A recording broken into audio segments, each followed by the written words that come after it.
dano moral, existem alguns parâmetros que são fixados pela jurisprudência, especialmente pela jurisprudência do STJ. Extensão do dano, grau de culpa dos envolvidos, condições gerais dos envolvidos, vedação do enriquecimento sem causa e o caráter pedagógico, ou para alguns até punitivo, da indenização. Muito bem, vimos aqui nesse bloco as perguntas que nos foram formuladas pelos nossos alunos, e no próximo bloco, no X da questão, nós temos a análise aí de questões recentes de provas, de questões da prova da OAB, quanto ao tema do dano moral. No último bloco, X da questão, teremos aí uma aplicação concreta desses conceitos que foram vistos nos dois nossos blocos iniciais. Fica aí mais uma vez o nosso e-mail para dúvidas, sugestões de vocês. O nosso e-mail é provafinal@aexapar.com e convido todos vocês também para conhecerem o site da rede LFG, www.lfg.com.br. Voltamos daqui a pouco com o X da questão, terminando esse nosso programa de hoje. Até mais!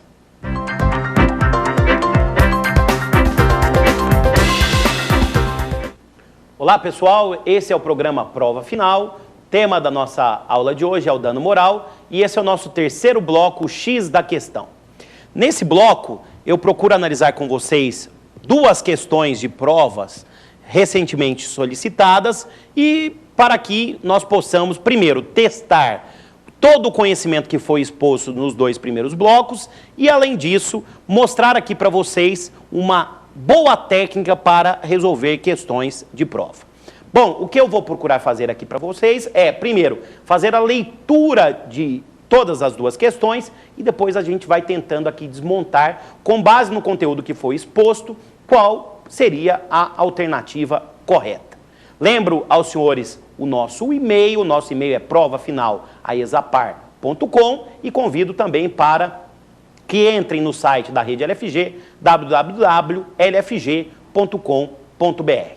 Bom, vamos às questões que foram aqui selecionadas sobre o tema do dano moral. Repito a vocês, farei a leitura completa das questões e depois a gente vai aqui procurar algumas técnicas de desvendar as alternativas corretas das duas questões. Bom, a primeira questão sobre o dano moral, indo aí para a tela, OAB, Ordem dos Advogados do Brasil, o dano moral consiste no prejuízo que atinge o ânimo psíquico, intelectual e moral da vítima. De tal afirmação decorre que, primeiramente, essa questão está buscando a alternativa que é a correta, tá? Letra A. A dor moral se insere no campo vasto das teorias dos valores e o dano será sempre indenizável, mesmo que sua consequência não gere alterações psíquicas no ofendido, porque o desconforto anômalo provocado pelo ofensor será o suficiente para por si só justificar a indenização. Tá? Essa é a primeira alternativa. Segunda alternativa, letra B, qualquer aborrecimento, ainda que comezinho, ou seja, um minúsculo desconforto comportamental da parte de terceiro poderá sempre dar motivo à indenização. Isso, aliás, foi visto em aula. Letra C, próxima alternativa. O protesto de um cheque, mesmo que indevido, será o suficiente para um devedor contumaz, para que um devedor contumaz se sinta moralmente atingido, a ponto de ter o direito de acionar o causador daquele ato, ainda que diante de sua condição de mal pagador. Cheguei a mencionar isso para vocês também. E por fim, a última alternativa, letra D, muito embora em tese seja possível a pessoa jurídica ser atingida por dano moral, para que este se caracterize é preciso que enfrente dor psíquica, a ponto de justificar que o autor do ato venha a ser responsabilizado por dano moral contra ela praticado. Não está difícil essa questão, como os senhores podem perceber, tá? Vamos aí para a próxima, já aproveitando, e depois a gente analisa uma a uma. A segunda questão, marque a alternativa correta a respeito do dano moral. Primeiro, letra A, o dano moral não pode ser cumulado com dano estético. Letra B, o dano moral somente é indenizável se o dano material também estiver presente. Letra C, a pessoa jurídica pode sofrer dano moral à sua honra objetiva. E letra D, a pessoa jurídica pode sofrer dano moral à sua honra subjetiva. Tá? Bom, vamos então à análise das questões. E eu vou procurar aqui desvendar as técnicas de resolução de questões Ao passo que vejam a nossa primeira questão, uma questão com alternativas longas. Então, demanda aí um preparo do candidato, do aluno. É uma sugestão que eu faço a vocês. Procurem sempre testar questões, procurem sempre resolver questões para desenvolver um preparo físico e intelectual para enfrentar uma prova com 80, com 100 questões. É necessário sempre esse exercício do candidato, daquele que está se preparando para provas, esse exercício de fazer as questões. Então, eu vou procurar aqui algumas técnicas desvendando aí a solução dessas questões. Então, nessa primeira, quanto ao dano moral, o que se busca nessa primeira questão é justamente a alternativa correta, tá? Então, a primeira alternativa fala assim: a dor moral se insere no campo vasto da teoria dos valores. Está correto. E o dano será sempre indenizável, mesmo que suas consequências não gere alterações, mesmo que sua consequência não gere alterações psíquicas no ofendido. Tá certo, até aqui isso foi falado. Porque o desconforto anômalo provocado pelo ofensor será o suficiente por si só justificar a indenização. Está correta essa alternativa. Até porque eu afirmei para vocês no começo da minha exposição de que o dano moral constitui lesão a direito da personalidade. A pessoa não precisa ter sentimento negativo para sofrer dano moral. A pessoa não precisa ter dor, tristeza, amargura, depressão para ter dano moral. E isso foi solicitado nessa primeira questão. Quando você se defrontar primeiro com uma assertiva muito longa, leia com calma e vá riscando dentro daquela afirmativa o que está certo e o que está errado. E mais, se você pegar uma questão e a primeira já foi no teu raciocínio correto, deixa ela separado.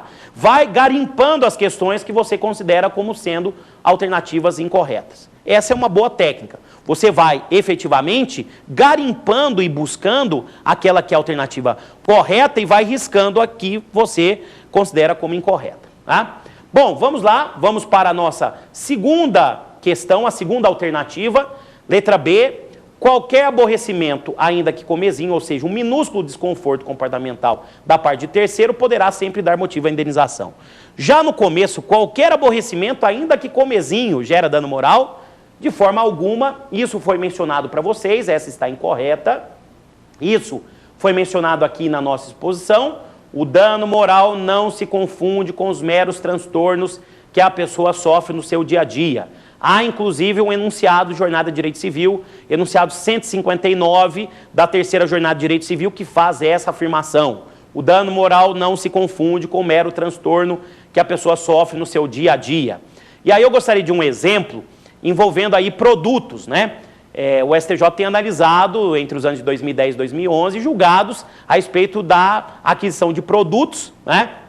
E o dano moral pela aquisição de produtos que tenham, por exemplo, insetos. O STJ já havia entendido que, se uma pessoa compra um refrigerante com um inseto e não bebe o refrigerante, não haveria dano moral nessa hipótese. Porém, mais recentemente, no ano de 2011, né, o STJ analisou um caso que o sujeito comprou um determinado produto, né, que tinha lá um inseto e acabou tomando e provou que tomou. E aí entendeu que caberia dano moral nesse caso. É até interessante a gente verificar, porque o STJ conclui assim: se você adquiriu um produto e viu que tinha um inseto e não tomou, isso é mero transtorno, não cabe indenização. Porém, se você toma o produto, né, com inseto, aí cabe indenização. É interessante essa diferenciação que o STJ acaba fazendo. Vamos lá para a próxima alternativa, letra C, também mencionado na minha exposição. O protesto de um cheque, mesmo que indevido, será o suficiente para que um devedor contumaz se sinta moralmente atingido. Já está errado, né?